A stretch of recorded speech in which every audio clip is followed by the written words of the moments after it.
If you're an athlete, I know you're worried about what you'll do when sports are over. I understand, I went through it, I'm going through it. Thinking about what life looks like when you're not doing your sport anymore sounds scary because you don't even know who you are without it.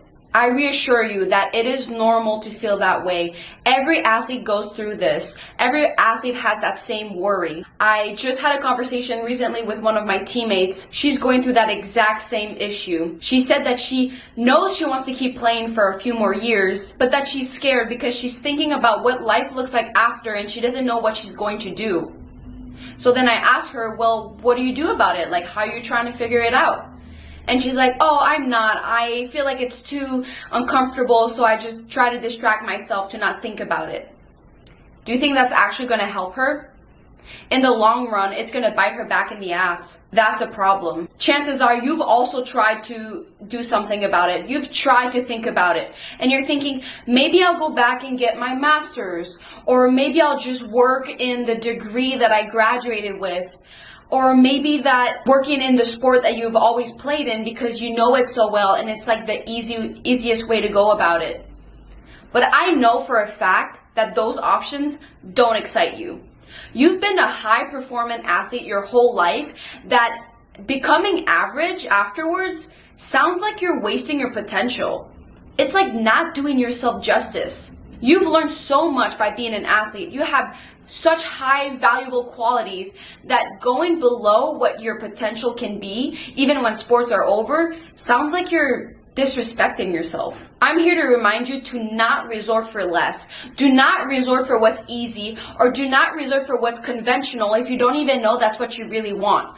But especially, do not push your problems until later, because sooner or later, you're going to have to figure it out. So the sooner the start, the better. And this is perfect because we can start today with me throughout this video. Hi, welcome to my channel. My name is Bianca St. George. I'm a professional athlete, but I come here on YouTube because I want to spread the message to become more than an athlete and focus on your self-development journey. Now let's get into this video to discover who you are and what you should do when sports are over. The first thing you got to do is to analyze your past. Reflect on what has made you you. What experiences have you had? What positive or negative events happened in your life? Like, what are some major life events that happened? Also, look at your childhood. How did your parents raise you? What did your parents go through that might have affected you? How was your life as a child? What were your family beliefs? What were you taught? What's remarkable is that the way that you feel, think, and act is usually a result of what's even happened before the age of 7. That's how deep you gotta look back into your past. For example, I'm a very independent person, and I especially do not rely on others to entertain myself. And I realized that I'm this way because I grew up on a farm. And by growing up on a farm, that means we had no neighbors, we were very secluded, and it was just me and my family. I also have 2 brothers. And growing up, as much as I was a very athletic person, I was still a very girly person, and please don't cancel me for saying that, but I liked girl things. So I would play with my Barbies, or I would play with my Bratz, and my brothers were never interested to play with me. I would always want to play mom and dad, dress up, do makeup.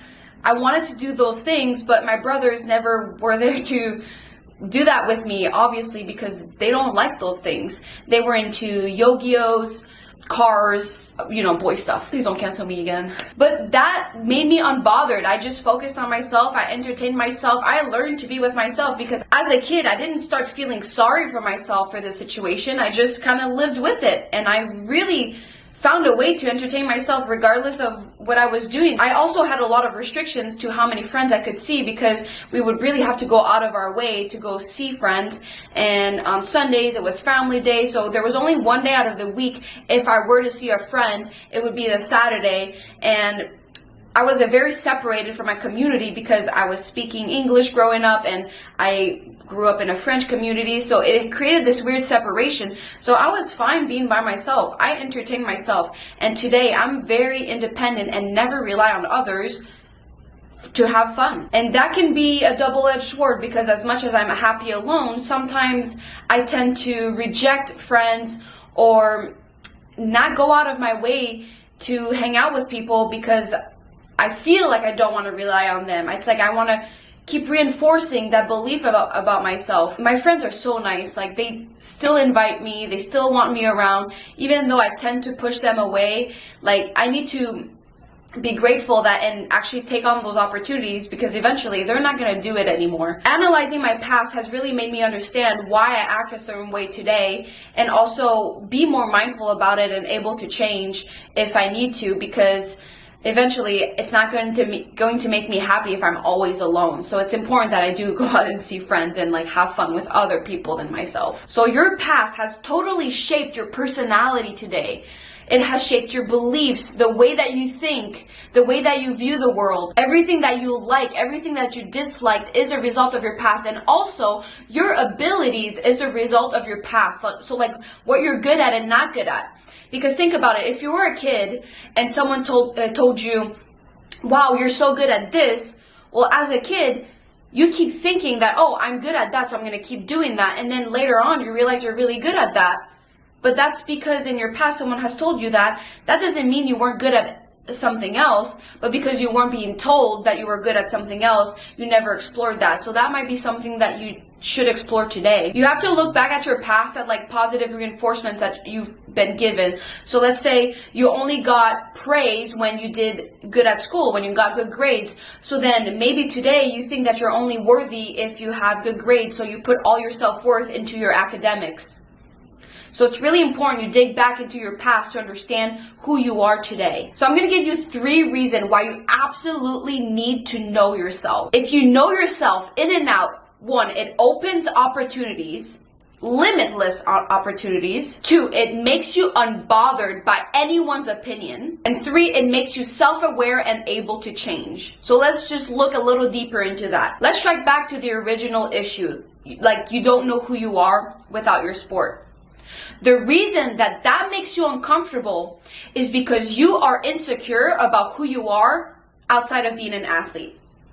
You struggle being confident about who you are as a person if you are not an athlete. But if you get to know yourself so well that you know why you say certain things, why you think certain things, why you behave a certain way, why you are toxic sometimes to other people or to yourself, or why you self-sabotage, if you exactly know why you do those things because you've dug into your past and you understand who you are today, that will make you so empowered and confident into who you are. Because let's contrast this to like a task that you know really well.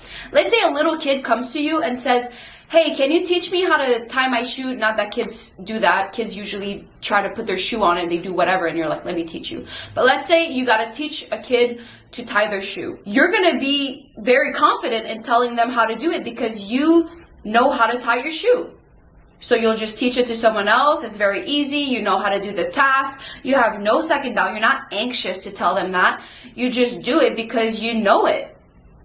And that's the same mentality you got to have about yourself. And because you know yourself so well, you'll know your strengths and weaknesses. You'll know what you like and don't like. You'll know that, and when an opportunity comes to you, if it feels right, because you know what you can bring to the table. Now, the second thing is knowing yourself makes you unbothered by anyone else's opinions. Why? Because once you know yourself, if someone thinks something about you, you'll know that that person doesn't know you as well as you know yourself. So why would their opinion affect you? They don't even know half of who you are. But if you don't know yourself and you're insecure about yourself and you don't know what made you you today, their opinion are going to affect you, because it's almost like they know you just as much as you know yourself. They might even know you more than you know yourself, because they will look at you from the outside perspective and they'll see that you have no introspection about yourself. So they'll make judgments and you'll feel like they're right because you haven't taken the time to analyze yourself and know your traumas, know your past, and know your toxic behaviors. Right now, if someone criticizes me for not going out because I'm in my 20s, I'm wasting my 20s because I'm not partying, I'm not drinking alcohol, I'm so boring, you think that affects me? No, I know myself so well. I know what energizes me. I know my values. I know where I'm going in life. I know that going out just wastes my time, wastes my productivity, wastes how healthy I feel. That people's opinion about me being boring for not doing the conventional 25-year-old thing that go out and have fun and party and have sex and all that, just because I don't do what the typical 25-year-old does, doesn't affect me. Because I know what matters to me. I know who I am. I know where I'm heading. And I also know that those things don't energize me the way that I want them to. So why would I do them? Their opinions have no effect on me because I am so confident about who I am. So I know that they don't know what's best for me. I know what's best for me. So I know what I can do and what I should do for me to flourish. You need to know yourself to protect your own peace. Now, the third thing is that, yes, getting to know yourself, you're going to face your traumas or even micro traumas. Things that you don't even think are traumas might have affected you more than you think. Yes, it's hard.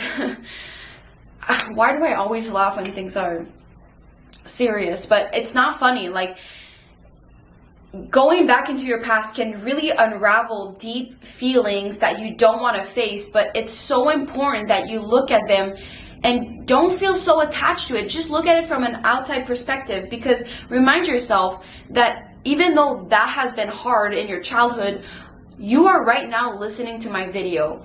You are safe. You are still standing. You are strong. You have gone through that. So just look at it from an outside perspective, very objectively. Don't attach yourself too much to it, and just view yourself almost like an experiment and analyze, like, why have you become the way you are today from this experience? I know it's easier said than done, but you have to do it if you want to grow out of it and change. Facing your traumas will make you more self-aware about why you act in certain ways, and that is so good because you don't want to be the type of person that trauma dumps on others. People don't like being around other people that talk to them out of insecurity of their own traumas. Once you understand them, you understand why you act in certain ways, and then you won't feel the need to be so defensive when other people approach you, even when they don't even criticize you. Some people are so defensive sometimes, but it's just because it taps into one of their insecurities. But if you know yourself so well, it's like, okay, well, I can change. I face my past, I face my traumas. They don't have to define me now. Those are in the past. So that empowers you, and it's making you able to change, which is amazing because you really don't have to be the same way forever. So now let's think about, how can you look into your past? What are ways to do that? Well, you can do journaling and shadow work. So if you want, pause and screenshot this next part so you have prompts. I'm just going to put some there for you. But you can easily just go on Google or on Pinterest and write shadow work about XYZ, or just shadow work questions, and then just answer them, and answer them truthfully and take the time. Like, I know you might feel like it won't do much of a difference, but rarely do we ever even ask ourselves those questions. So take that seriously. You will change for the better. And then another way is to go to therapy. And I know therapy sounds expensive, but a lot of times you, first of all, have insurance that can cover a lot of therapy, and it's worth the investment. And two, a lot of therapies are affordable nowadays. Go to therapy to confide into someone that has an open mind, an open lens, a new lens. They don't know you. They don't know your past. They don't have a preconception of how you think. They're just going to see you for who you are in that moment, and they're going to listen to you. It's so worth the investment, because a lot of times people don't realize that investing in therapy right now, in the long run, you're going to save a lot of money, because maybe you'll save yourself from depression and having to spend more money on more therapists or drugs or prescription drugs. Save yourself from a lot of health issues in the future just by going to therapy right now. So just have that in mind. And then the third way that you can look into your past is talking to your parents, because a lot of our traumas are generational traumas. Like, think about it. Your parents know so much about your life. Like, they've known you your whole life, but we only know our parents since we've been born. They've had a whole life before us, and their parents as well. So when do we ever ask about our parents, about their childhood? It almost feels like we are their center of their world, but at the end of the day, they have a world and a life of their own. I realized that a couple of years ago, when it kind of made me so sad to realize that I had no idea what my mom's childhood was like, or how my dad was raised in his family of 6 other siblings. And just asking questions, it makes you, one, more connected to your parents, but two, understand how they're acting, why they're acting in certain ways sometimes, and also how that translated to you. You really get to understand yourself more by understanding your parents more and understanding how they viewed their parents, because a lot of things are being passed down from generations to generations. So look into your past in that way, and also into your parents' past, and so on. Now, the second thing that you gotta do to discover who you are and what you should do when sports are over is to ditch your limiting beliefs. Because as much as you've done a whole lot of introspection about who you are and why you act certain ways, I promise you that you are holding on to beliefs that are not serving you. So why are you still holding on to it? I'm not confident. I have trust issues. I'm not artistic. School has always been so hard for me, so I'm probably not that smart. I'm so bad at public speaking. I wish I was an extrovert. I'm so bad at XYZ. I'm not good at meeting new people. All of those narratives are shaping your behavior today, but they're just limiting you. Why are you letting that define who you are? Let's say for me, I look back into my past and I'm like, wow, I'm such an introvert. But that doesn't mean that I need to keep being an introvert. I'm trying to be more extroverted. And I realized that it's so much easier to be extroverted once I realize that if I just tell myself like I'm an introvert and an extrovert, I am both. And then I'm more likely to talk to more people and hang out with people because I don't just label myself with a limiting belief. Holding on to certain beliefs about yourself, about what has happened in your past, is just limiting your potential. And that doesn't allow you to see opportunities. Let's say you look back into your life because you know you're shy and you're kind of looking back into your life and you're like, wow, I've always been a shy person. Maybe this has happened and has made me closed off and maybe insecure to speak up. And these are things I've struggled with, and now today I am shy. If you keep holding on to the fact that you're shy, it's going to hold you back from so many opportunities in life. For example, you go to a coffee shop. And then when you're there, you order your coffee, and then next to you there's a gentleman that also ordered a coffee, and you're both waiting for your order. Maybe he looks at you and has a smile, and you acknowledge, but you're really shy, so you don't really do much. You don't say anything. You're just like, hi, like really shy. Eventually, the dude will get his coffee and will just leave, and you'll get your coffee and whatever. That will be the end of it. But let's say you take away that belief that you're shy. And you go into the same coffee shop, you do the order, whatever, see the guy, he smiles at you, and you just smile back and say, hey, how has your morning been? And then maybe he'll say something very on the surface, like, it's been good, how about you? And then you actually say something that kind of sparks an interest in him, like something that, oh, it's raining today, but I love the rain. And then he'll be like, it's not just oh, mine was good as well, thank you. Like, you say something a little bit more interesting because you're not shy. He'll maybe probe more into it, like, oh, how come do you like the rain? And then you start having a conversation, and then while you get your coffee, maybe you'll speak for a minute or two after, and then who knows, eventually maybe that guy is the head of a business, or he's an owner of something, and he could have a way into your dream job. Maybe eventually towards the end you exchange phone numbers, and then now you've had a networking opportunity and you have a contact.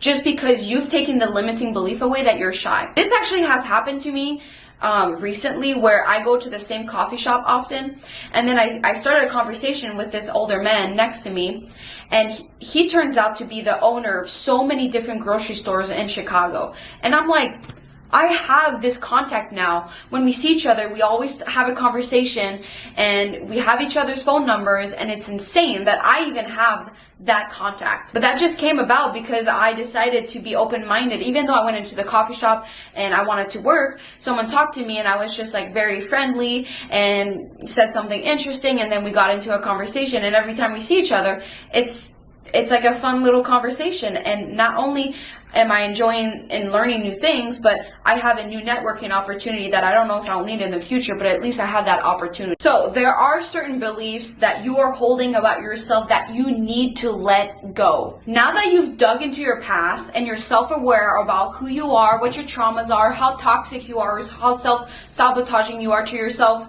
why are you choosing to hold on to those? At this point, it is your choice to either hold on to those negative beliefs about yourself or not. So when I was younger, I used to be the class clown. Not that I'm like extremely funny, but I love to joke around, and I wasn't really taking school too seriously. And I was always doing just enough to have good grades that were better than average. Like, I remember my goal was to never be below the average in a class. So that was always what I would strive for. But I would never push myself more than that, because I thought that if I were to have better grades, it would have to be natural. Like, I wouldn't have to be working at it. Like, I didn't realize that you had to study to actually be good at school. So I always thought of myself like as a regular student that was slightly above average, but loved to like kind of have attention and be the class clown and make people laugh and all that. But then high school came around, and like even keeping that belief, like I went to school with some teammates and they were really good at school, but they actually studied, and I was like, wow, like I wish I was smart like them. But I didn't realize that I needed to put the effort to be good at it. But I just thought that I was just not a good student. Like, I was just a regular average student. When I graduated high school, that's when it kind of started feeling serious, because I didn't think I would become a professional athlete. Now I need to be a good student, because that's where my life is heading towards. Like, I need to choose a career. I need to be good at school if I want to be able to have a good career. When I went to college, I made this new contract with myself. I was like, I'm going to change the image I have of myself. I'm going to become this straight A student. I want to be this nerdy person. I want to be good at school. I want to be a bookworm. I really totally changed who I was, because I wasn't happy being the class clown, because I felt like, well, first of all, in college, that's kind of cringe if you're like the class clown. Like, that's just, you know, you don't really do that anymore. But also, I really wanted to define myself by my grades. Not that it's extremely healthy that way, but that's where I was in life. I wanted to reinvent myself to be a good student. Eventually, I graduated in a pre-med at my university with the highest GPA in my whole class of 2019. No student athlete, no student had higher GPA than I did. Basically, I only had 1 B in college. I went from an average student to a straight A student just because I changed my mentality and I let go of that limiting belief. It made me confident. Like, it's unbelievable, because right now I think I can do anything. I have the belief that I can literally achieve anything I put my mind to. So I want you to have that same belief in yourself, but you can't have that belief if you just hold on to those limiting ones. You have to let those go and kind of look at your life and reinvent yourself. If you don't, the biggest consequence is that you become a slave to your past and you won't change. But life is always changing. Nothing is permanent in this life. Everything is always evolving. Everything is always moving. There's nothing permanent. So why would you not change? You have the ability to change, and you trying to hold on to the past just makes you go against nature. So let those go. Move on from it. Let your past be the past and create a better future for yourself. The way that you do and go about this is that you need to become aware of your thoughts. And what you need to start practicing is meditation. You want to meditate so you become very familiar with your internal dialogue. What do you keep saying to yourself? What do you keep reinforcing? What are the beliefs that you try to always hold on to on your daily life? Because if you don't put thought into that, if you don't become aware of your thoughts, your brain is on autopilot. It will just keep making you act the same way you've acted, and it's always going to reflect your past. So you need to become aware of what's making you think and behave the way that you do, and that comes with like your internal dialogue. Meditation is not about sitting still and not thinking about anything and being in monk mode. It's simply the practice of becoming aware of your thoughts. So then in your daily life, when you go about your day and you want to react automatically about something, you have the ability to pause and be like, my mind is telling me this. Now, is this the best approach to this situation? And a good practice to combine with meditation is visualization. I hope you understand how visualization is important, but you only truly know how powerful it is if you do it. Sit down and visualize who you want to be instead. So let's say you are someone that's shy. You got to sit down and visualize yourself in situations. What would you not being shy look like? because you want to make your brain think that you've already experienced that version of yourself. So when in reality, when it actually happens, it will feel familiar. You won't feel insecure or as uncomfortable to not be shy because you will have experienced it through visualization. Your brain doesn't know the difference between what you imagine vividly and in detail and actual experiences. So instead of just going out there and just putting yourself in uncomfortable situations where you have to not be shy and it's extremely challenging, be in your own room and visualize it. You're going to make yourself expand and evolve so much faster if you just start visualizing. Now let's move on to the third thing. The third thing to discover who you are and what you should do when sports are over is to ask yourself the right question. Because so far, you've been asking yourself the wrong question. You've been wondering, oh, I don't know who I am without my sport. What am I going to do when sports are over? It's not about that. Now that you've faced your past, you understand yourself, you let go of your limiting beliefs, you keep the ones that serve you. Now you need to hyper-focus on discovering who you want to be. And that's what the rest of the video will be dedicated for. I guess this title of my video was a little clickbait, but I know that my previous self would have looked up how to discover who I am. Because in 2019, when I graduated from college, I was so lost. I was like, I'm a pro athlete, but I'm not playing, I'm hurt, I don't have school anymore, I don't even know what defines me. Who am I without my sport? But that's not productive. You need to focus on who do you want to be. You have to be on the journey to discover who do you want to be, not who you've been, not who you are right now. It's where you're headed, because that's your life. Your life is right now and the future. The past doesn't exist anymore. And this is so exciting because it's like you're a blank canvas. You can be anything that you want. You can have anything that you want. You can achieve anything that you want. You just have to focus on that. That's it. And build your life around that. And not hold on to your past and hold on to who you've always been, because that doesn't matter. If it keeps you from evolving and it makes you keep suffering, why would you hold on to that? You want to work towards a higher version of yourself, not hold on to the past suboptimal version of yourself. You probably don't feel like I feel actually sorry, but I am truly sorry for anything that's happened to you in the past, any trauma, any negative event, any abuse you've been through. Like, that breaks my heart that you have had to go through that. But you know what? I am not sorry for how you choose to react to it. Because you might have not been in control to how someone abused you, but you are in control to how you react to it. Are you going to stay victim to that? Are you going to keep feeling sorry for yourself? Or are you going to do something about it? I'm here as your friend. I'm here as your ally, for you to take responsibility of your life and for you to realize that you don't have to be miserable. You can create a better life for yourself, but you have to let that go. Now let's focus on discovering who you want to be. First thing you gotta do for that is to determine your values and principles. Thinking about who you want to be can be a little overwhelming because you're probably thinking about, oh, what job should I have? What title should I strive for? What certifications should I get? What school, what major should I look into? What industry should I go into? Because at the end of the day, a lot of what we want to strive for is what can make you bring money. As sad as it sounds, but it's kind of like the reality. And it's okay. It's a different topic. But focusing on those external things can feel a lot of pressure because you really don't know what type of job you want to do after your sport. That's why you got to focus on values and principles, because focusing on that gives you structure for your life. There's no point in settling for something right now when you don't even know that's what you really want to do. When I first started thinking about what I would do when I would stop being a pro athlete, I was thinking, because I studied pre-med, that I would become a doctor.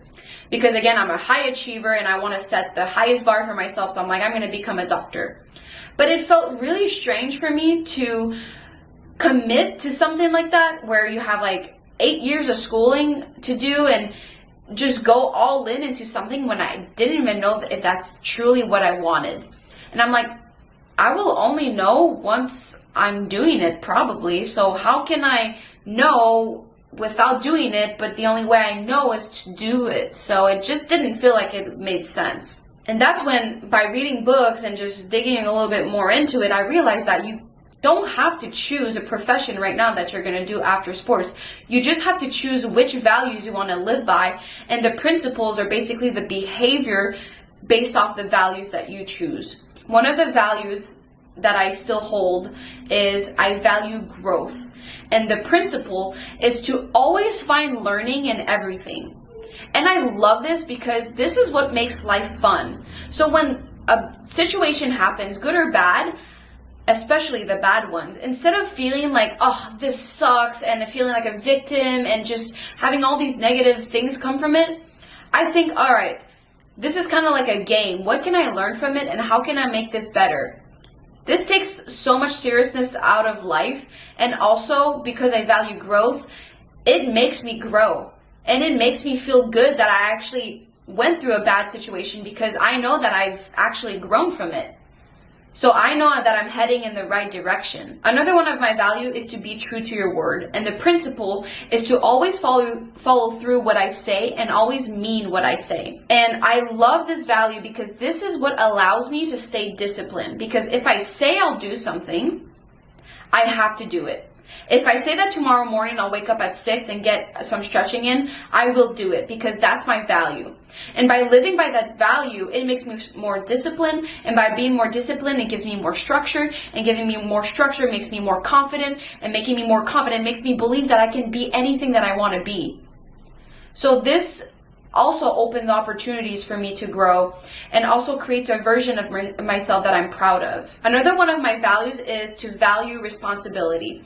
And basically my principle is to always own my actions and consequences. This can be very scary, but it's extremely empowering because that makes me feel responsible for my life. It makes me feel like I have control to where I end up. And by doing so, it makes me make wiser decisions because I know that whatever I do has a consequence to where I end up, and it will be my responsibility. So instead of thinking that everybody else has control over my life, I feel like I have control over my life. That way I feel like I can craft my future to look however I want it to look like. And I know my future will manifest itself because I have 3 strong basic values: growth, being true to your word, and responsibility. And that just gives me so much structure to how I live my life. So I don't have to worry about which job I'm going to have in the future, because by living through those values, I feel like I have a sense of direction and a sense of purpose in life. By being so in tune in those values, it has created some habits for myself where I read, or I meditate, or I eat healthy. Like, I do all these little things that align with my values, and eventually I have a totally different lens about where I'm going to end up in a couple years. I used to think I'm going to be a doctor. I've completely switched my narrative, and I would have never discovered that if I didn't focus on my values and where I was headed based off my principles. Just know that those values, whatever you write down for yourself and the principles you want to live by, know that they can change. Like, those are not set in stone. It's not like a job that you're committing to. The values just gives you structure. But eventually you'll get to know a little bit more what you like and where you want to head, and you'll change things up. Okay, so my value has changed in the sense of honesty. And not that I don't care about honesty anymore, but sometimes I was a little too honest, and I feel like it hurt me and my relationships. When someone asks me, how are you? I used to be very truthful about it. So let's say I had a difficult morning where I went through internal struggles. I would clearly open up, and not that I would overshare, but I was just very honest. Like, if someone says, how are you? Well, I'd be like, well, this morning I had a little bit of a dark thought here because XYZ. A lot of people don't give a shit. And a lot of people are not even listening, and it just made me feel worse because I would realize that I would share someone and I would be vulnerable with someone, and that people didn't really actually care. They just wanted me to be like, oh, I'm good, how about you? Changing my values a little bit has helped me because it protects relationships to stay where they're at and not like cross each other's boundaries, and also choose the people I decide to be vulnerable with and really focus on strengthening those ones instead of like pouring myself out to someone when they're not even receptive, and then me making myself feel worse about it because I didn't feel heard. So values can change. It's okay. Just revisit and focus on different values. The next thing you gotta do is to get rid of toxicity in your life. There are so many things that are toxic to you that you are holding on to and that don't even serve you, but you just accept it in your life because that's what you're used to. And they can come into two different categories. They can be relationships or they can be activities. So relationships can be like your friends, your partner or romantic or your hoes, or like your family. You can't be hanging out with people that are holding you back. That's not gonna help you discover who you want to be. You have to make the sacrifice of letting go of toxic people in your life that actually will benefit you, even though it's kind of hard because that's what you're familiar with. You have to choose to let them go if you want to focus on yourself, your well-being, and your growth. So many people call their friends when they don't even realize they're not even friends with each other. All they're friends with is their friend with the same drug. And I'm not talking about like hard drug, crack cocaine or whatever. I'm talking about anything that you're all addicted to that bonds you together. Could be alcohol, could be video games, could be weed, could be gossiping. I realized at some point in my life that I was not even friends with a friend group. We were just all friends with that same gossiping matter. And I realized that it always made me feel shittier about myself to hang out with those people. And that we were not even friends. We didn't even know much about each other and each other's lives, but we would just talk to each other just because we would gossip about the same thing.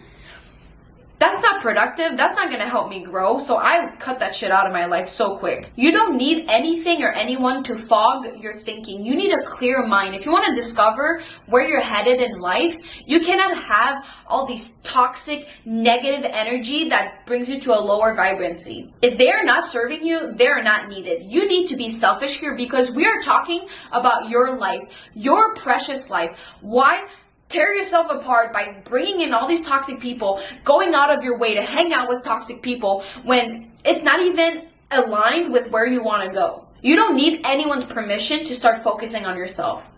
You don't need your parents' approval to start working on yourself. This is your life. Take it seriously. Like, life is not that serious, but at the same time, it is your life. So you should take your life seriously. Other things that are toxic are your activities. So like habits that you have that you don't realize are toxic. Like if you come home and you just watch TV for a couple hours, like is that really going to help you figure out who you want to be?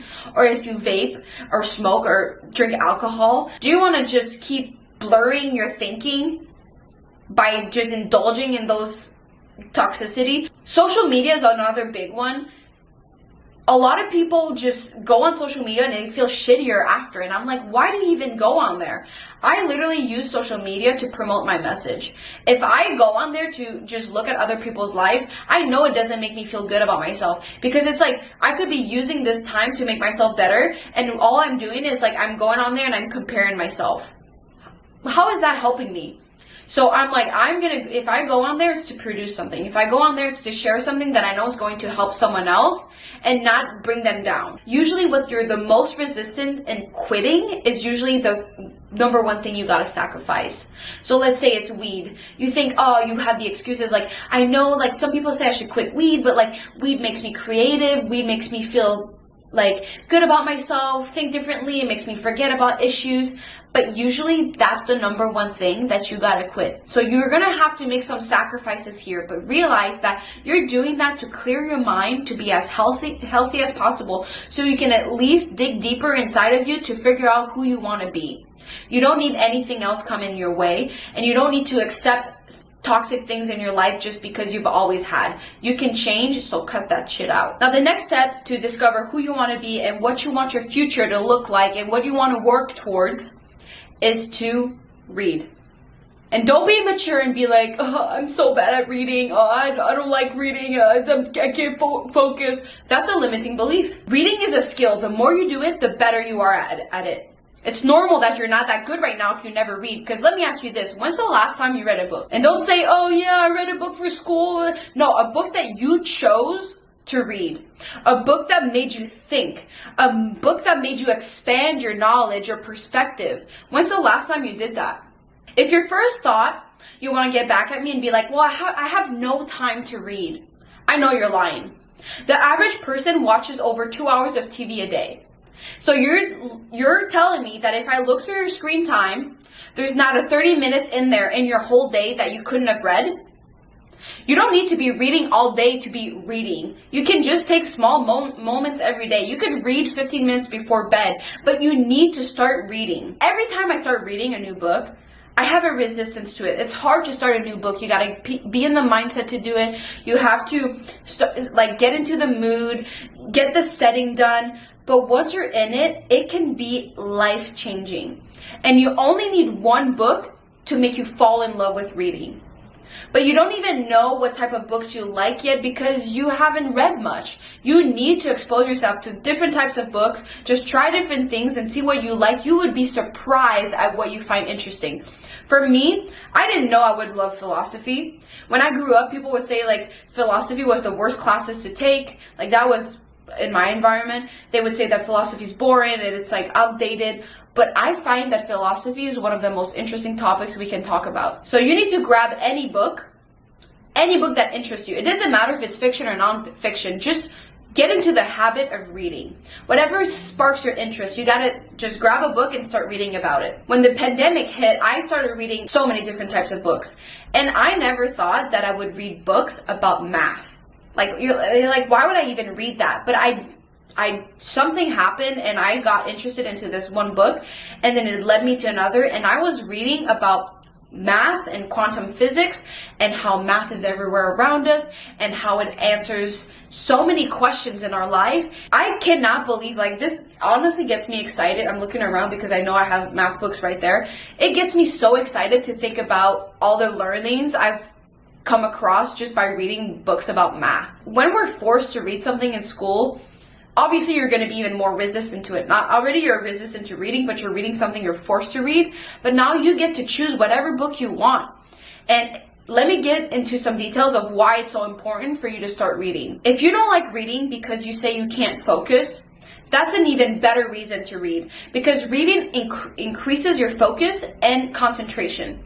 Because nowadays, it's so easy for us to have a divided attention by eating and being on social media at the same time, or talking and doing something else, like always multitasking. But when you read, all you can do is read. So you're training your brain to focus on exactly just reading. And I know that your brain will want to like read and have other thoughts. Like, it happens to everybody when you read and then you realize that you're at the bottom of the page and you don't even remember anything you've read, so you go back to the top and you keep rereading the same page over and over again. Well, if you combine all the previous practices I talked about, like meditation, you will become more aware of your thoughts and you'll be able to quiet those thoughts and focus better. So everything I'm telling you work together. Everything together will kind of make you on a good path to becoming a better version of yourself, but you can't just give up just because you're not good at it right now. And if you have another reason why you don't want to read, because you're like, why would I read when I can just watch the show? Like, why would I read the Harry Potter books when I can just watch the Harry Potter movies? It's not the same, because the way that reading works, it rewires your brain in a different way. Reading changes your brain like nothing else does. It increases your vocabulary, and then you'll be able to have better conversation, you'll be able to speak better, and that also helps you with opportunities with people, because like I said earlier with my example with the guy at the coffee shop, if you are better at speaking, you'll be able to increase your chances for that person to like you. And you'll be more clear with what you say, and people are attracted to that. Reading also expands your knowledge, and that is so important, because if you want to be able to have better conversations with people, you need to be able to be more knowledgeable about things, and reading gives you that opportunity. Reading is like a workout to your mind, just the same way that exercising is a workout for your body. Think about the fact that tomorrow morning someone can come to your house, the government can do something where they take away all of your possession, everything that you own, everything that you've worked for, but the only thing that no one can ever take away from you is your knowledge. You could be in the prison cell, and at least you'll have your knowledge. Your wisdom is something you need to prioritize. You need to nurture for you to become a more complete person. Do you want to just stay narrow-minded, or do you want to expand your knowledge? Knowledge is beautiful. That's what distincts us from other species. No other species transcend information through written language. You don't see ants just give themselves a manual book. We are able to understand so much about ourselves and our past and the history of life and so many beautiful things just because of books. We've transmitted ideas and information throughout history. And if you read a book, it can be transformative because it changes your thoughts, it changes your perspective, it changes how you view the world. Because when you read a book and let's say you read a fiction book or even nonfiction, but you get to see a perspective that you cannot interrupt with your own thoughts. It's not like a discussion where you're like, oh, but this, but that. Like, you have to be listening. You're not going to be like, oh, I don't agree. Like, you're going to be curious and you're going to keep reading and you're going to be like, I've never thought of it that way. It makes you more empathetic and able to see other people's perspective. And that's such a good quality to have, to be able to look through different lenses and different perspectives. People will be attracted to that because they'll feel like you can understand them.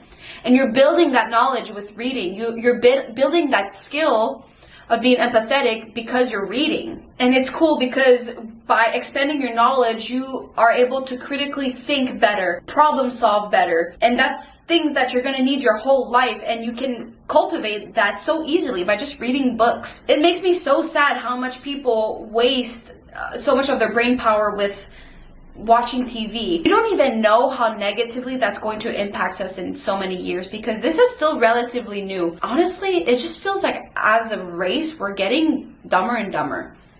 So let's do this deed for humanity and start reading again and just expanding our knowledge and not just put toxic reality TV into our brain. If you truly want meaningful growth, that's the easiest way to grow, because you don't have to have difficult conversations with people and learn their perspective and their opinions about things. You can be at peace and read a book without having to put your 2 cents into what you think they should have said or what you think they should think. Reading just gives you like this space to explore different ideas. Because, for example, like, I didn't grow up religious at all. Zero, nada. When we had religion classes in school, I was actually removed from those because you could if your parents let you. And I was in a class called moral and ethics instead of religious class. We were about 5 students in the whole school that would not go to religious class. In the recent years, I've been very intrigued into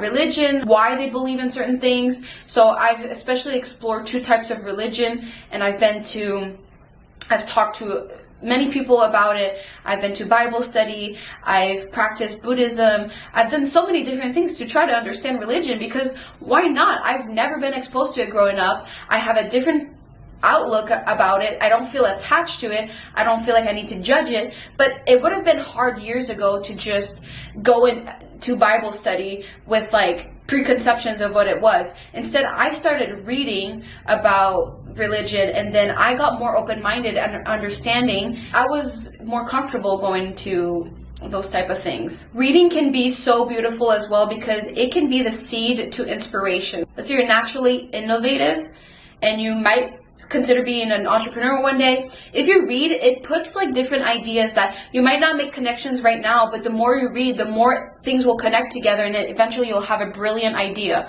But you can't just get that from doing nothing. And reading is the best way to plant a seed for inspiration. Change the mindset that reading is difficult and something that you're not good at, and be like, okay, this is a skill that I can get better at, like any skill in life. And it's also such a good way to take care of yourself and regenerate, because it's kind of like an escape to life. Because once you read and you're into the book, you get to just put on pause everything that troubles you. I know it might not be the best way to deal with issues, but sometimes all you need is a way to disconnect, and that is such a beautiful, healthy way to disconnect from real life problems, basically. As much as reading can show you different perspectives, sometimes reading can be the opposite, where it makes you feel less alone, because you read something that someone has been through that you're like, oh my god, that feels so accurate. I feel like that person is me.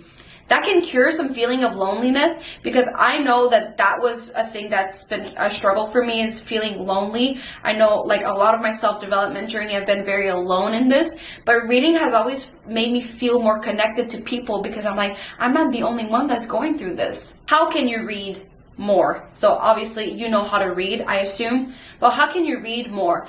Just have the habit to always bring a book with you everywhere. I always have a book with me. If it's not a physical book, it's on my iPad. I have a lot of books on my iPad. I just love to know that if I'm in any situation where I'm stuck, literally one of my thoughts is, if I have a flat tire and I have to wait for AAA, I'm like, at least I'll have my book with me. So it's really important that you have the habit to have a book with you, because you never know when you have like, you're waiting for an appointment, you have like 15 minutes, sometimes it takes so long before you get into an appointment, you just have your book with you. Instead of just scrolling on social media, you get to expand your knowledge. This is sick. Like I said, it only takes one book to make you fall in love with reading. So be patient, you will find the book. You don't have to read self-improvement books. As long as you have the habit of reading, you will self-improve.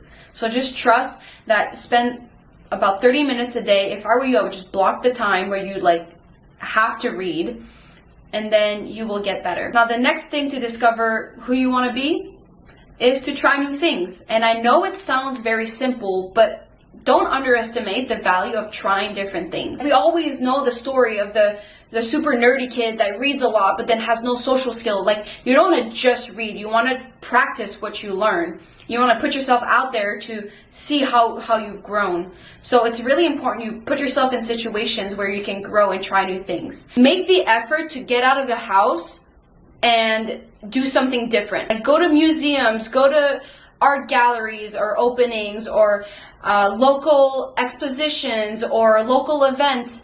Just get out of the house and do something new. It's not necessarily about the thing that you're doing. It's also about the people that you will interact with, the connections you can make, and also try to have conversations with different people, because if you're an athlete, you always are around the same type of people. You're all athletes. You all have like similar mentalities in general. So going out there with a bunch of artists makes you look at life way differently. It's just funny that once you get out of your comfort zone, once you get out of your own little world, you realize that everybody around you has their own worlds for themselves, and that there is so much that you're not a part of. So it's really cool when you get to introduce yourself in different styles, because you realize that what you're going through is actually like so small compared to everything else that's out there. So you're allowed to be more than just an athlete, and you're allowed to try different things and have different hobbies and different likes and different